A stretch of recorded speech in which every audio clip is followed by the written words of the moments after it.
He's up 6-4. Return of the man. Once again, return of the man. Top of the world. Return of the man. Now, back to AB Sports Conversation with Anthony Carlo and Benzino the Hero.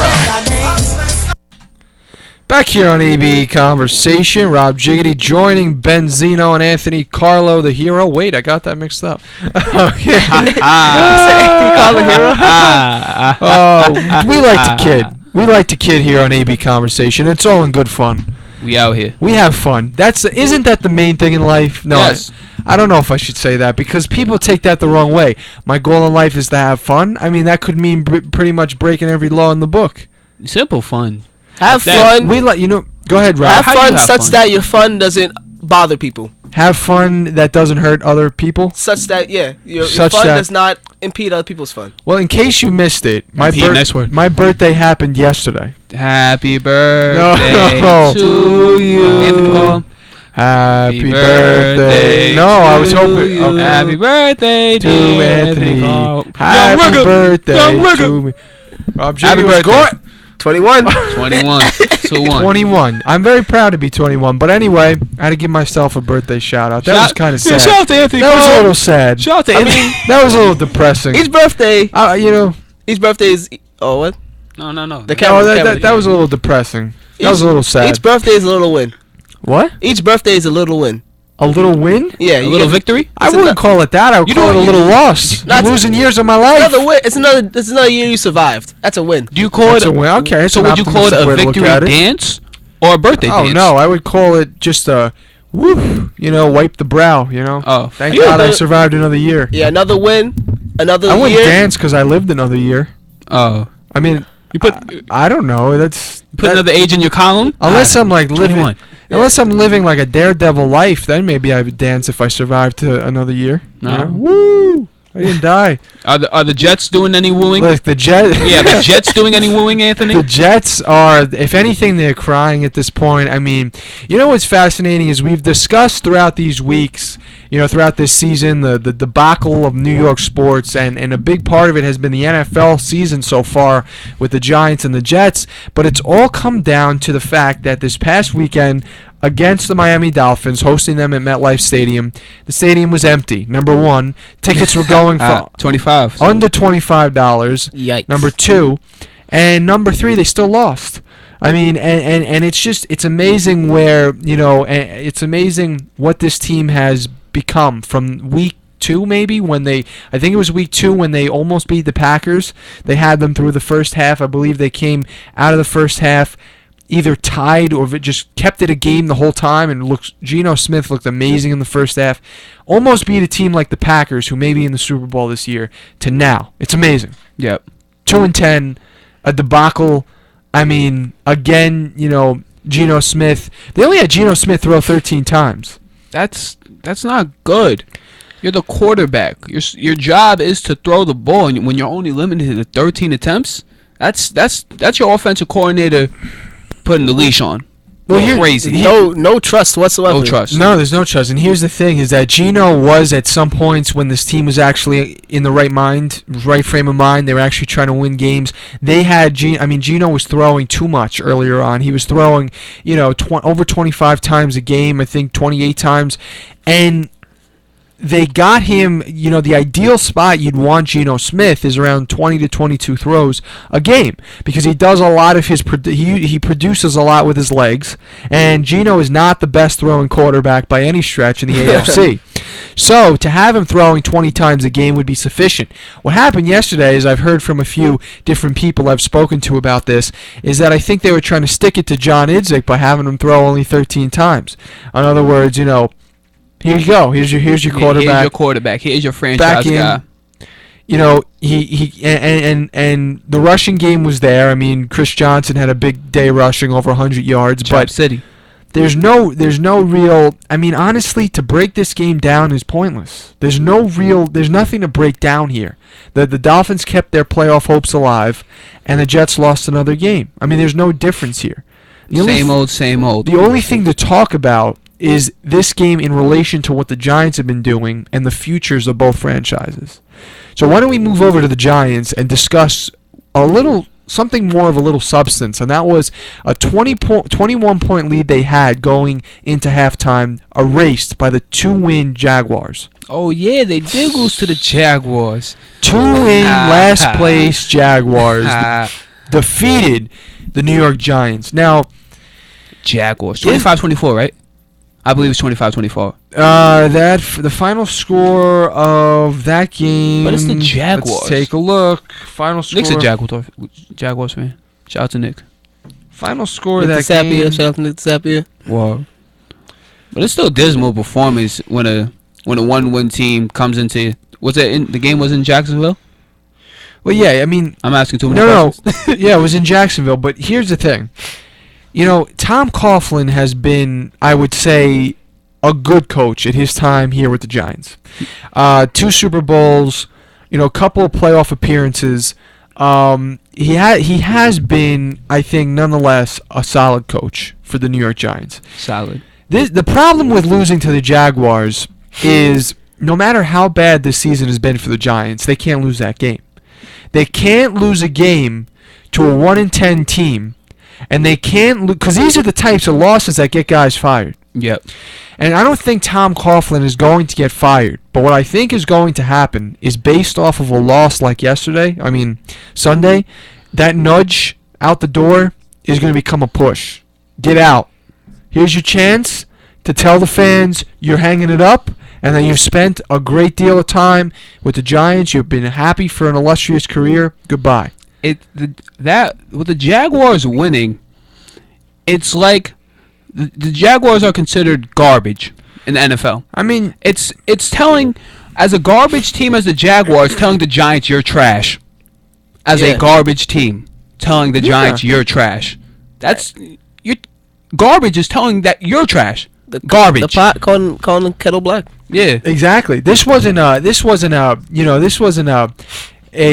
first place team. This wasn't a Tom Brady's Patriots or an Aaron Rodgers Green Bay Packers getting beat in a fluke. This was an actual loss. The Giants actually were not good enough to beat the Jaguars.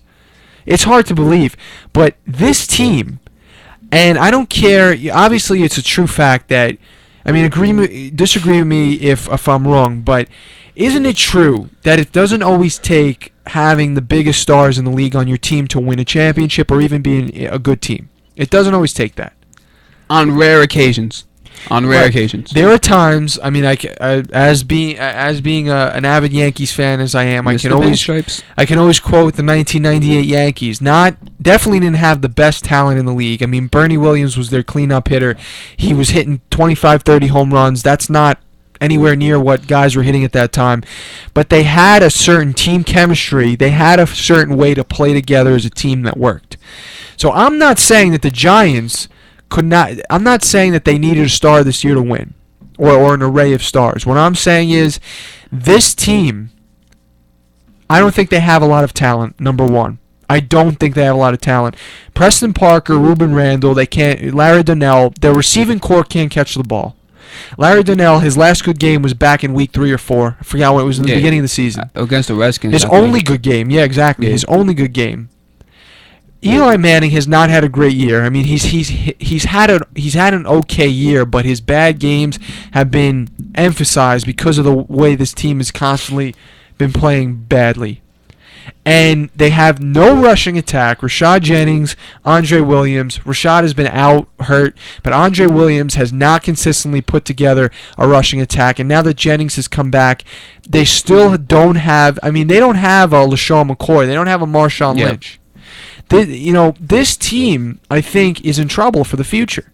I really think they are. And Victor Cruz being injured. The only bright spot on this team has been Odell Beckham Jr. That's it. Mm-hmm. Odell. That is it. The offensive line has not provided any help with that rushing game. The pass rush, JPP is becoming an overrated player. He hasn't made noise in a while. And you look at this, Antrell Roll, please, come on. He hypes everything up so much. He's the one who talks. But really, what has he backed up this year with his game? What has he really done? Not much. The Giants are in trouble, and I think what's going to happen is they're going to change. They're going to Yeah. change. They're going to force change. And I think that means pushing Coughlin out the door. And I think that means it's one of a bunch of things. They go to the college ranks, and they pick up a coach from there. Uh-huh. I've heard rumors making Ben McAdoo the offensive coordinator, the head coach, and changing the whole system completely. Okay. And going with that West Coast offense. Or they stick with Coughlin and they give him another shot. I really think that the third option is the least likely to happen. Okay. Because I think what's happened here is this is not a test. Like with Rex Ryan, it's a test. It's been a test year after year.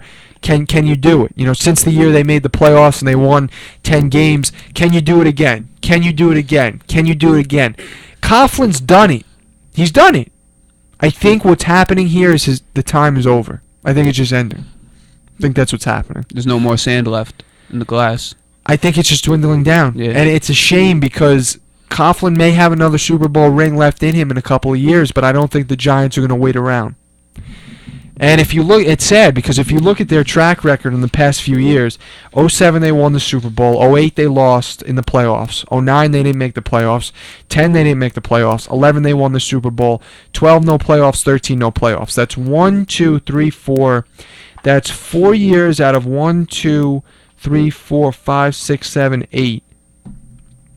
1, 2, 3. That's 5 years out of 8 years not making the playoffs. But with 2 Super Bowl rings, you 2 know. Super Bowls and 1 playoff appearance where they lost. To me, it's very similar to what the Yankees are becoming. Yeah. A team that's not anymore guaranteed to make the playoffs, yet they won the championship back in 09. I don't think, believe it or not, as much as I may regret saying this, I don't think that's a correct balance for a team. I think what needs to happen is I would trade in a Super Bowl ring if I was Tom Coughlin for a more consistent run every year in the playoffs. I might do that. So like, Does that sound dumb? it doesn't. No. If you have a team that's always there, then the question is, all right, when is he gonna get over the hump? But he's still exactly. You still see him in the club. So Rob, if I said this to you, if I said I would trade, if I was Tom Coughlin, I would trade an 09 no playoffs, a 10 no playoffs, and a 13 and 14 no playoffs, all for playoff runs, and take away 1 Super Bowl. Would you take that wager? How deep are the playoff runs, though? Nice question. We'll go a couple of them. I gave you 4 playoff runs maybe I traded in. I'll go 2 of them they were defeated first round, 2 of them they went deep. 2 of them they made it to the NFC Championship. Honestly, I think it would save Tom Coughlin his job, but I want to know what you think. yeah, I think what you said is right. It would save his job, but a ring is a ring. It's true. You still beat everyone else and win the championship. But moving towards the future, I'd say right now they should try to get a more consistent run rather than winning the whole thing, then not making it for 5 years, and then winning the whole thing again and not making it for 5 years. They should have more consistent runs, and they should look towards the future right now. Well, if I was in this trade scenario, I would get rid of the second Patriot one. If I was the Giants, you gotta get that first one. You got to get the first one. And you know, it's almost it's heartbreaking for me because you know what? Honestly, let me give you my honest opinion. I would not take away my 2 Super Bowl rings. I'm a Giants fan. If I was coaching that team, the proposition I just gave, I would say no. No, I'm keeping my 2 rings. Okay. Because that was you don't understand, Ben. When they won that second time, they really weren't supposed to win that second time. They were 9-7 in the regular season. Mm-hmm. It was a big thing that they beat Tom Brady again in the Super Bowl, and I think it was another comeback win. It was such a momentous victory. Even though that first one, nothing will change what that first one felt like. But first one, I don't mean in their franchise, but in the past 10 years. Yeah, I mean in 07. So I would not do that. I would not trade in 4 more playoff appearances for taking away my second Super Bowl. I would not. What I was bringing up was the fact that if Coughlin, if he did do that, it might have saved his job. But if I was him, I would say no. You want to nudge me out? Nudge me out. I'd rather have won those 2 Super Bowl rings and missed the playoffs the last 3 years, and whenever else I did, Just give me those Super Bowls. I think the issue here is they did miss the playoffs. After this year, they would have missed the playoffs 3 straight years, and I think that's enough for them to move on. Exactly. Should we move on with That's AB my piece on the conversation? Giants. Yeah, that is my piece on the Giants. All right, so we're moving on with AB conversation We are moving on. Moving on up to the next segment. to the next. Moving on up. So stay tuned to AB conversation. Dun, dun, dun, dun, dun, Rob Jiggity. Anthony May Carlo. 1970, during Game 7 of the NBA Finals against the LA Lakers, Willis Reed was considered unlikely to play. I think we see Willis coming out. However, in a miraculous turn of events, Reed entered the tunnel to the delight of the MSG crowd.